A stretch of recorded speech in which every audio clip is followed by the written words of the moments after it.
right, so we drained the side that was liquid in night mode. Now we're going to drain the side that was still a little bit frozen.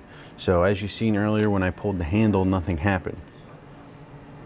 So again, so what we do to loosen that up is we're going to turn the switch into clean. You see it's going to help push it out. We want to make sure we get as much product out as possible, and then we can add the water, loosen it up, and drain again. As you can see now, it started coming out liquid, so we can shut our beater shaft off and just wait for it to drain like we did the other side. So now we drained our old product out, and I filled a bucket with cold water.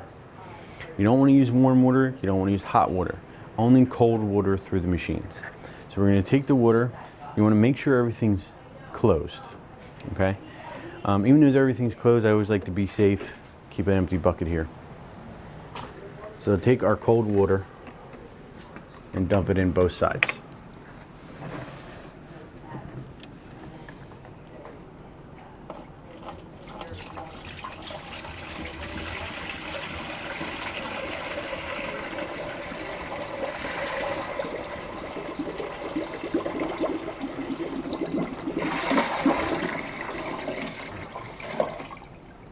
So after we get our water, cold water in our hoppers, it's going to drain into the cylinders.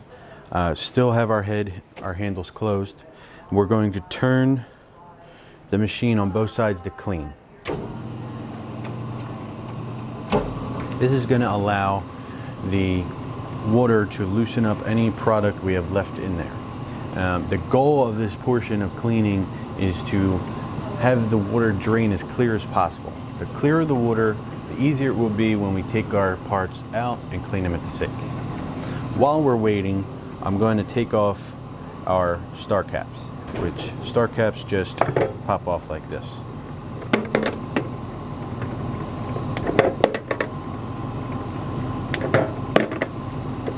So I just let that go for 2 minutes. Now I'm going to slowly open the handles and start draining each side. So I like to hold my bucket up.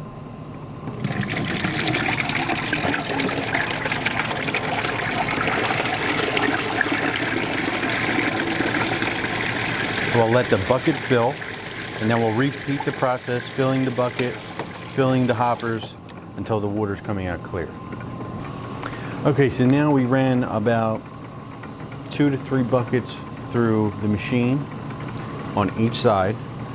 It's going to be different depending on the product you're using and how clear and comfortable you are with the water coming out. So we're going to test ours now, see if it's coming out clear.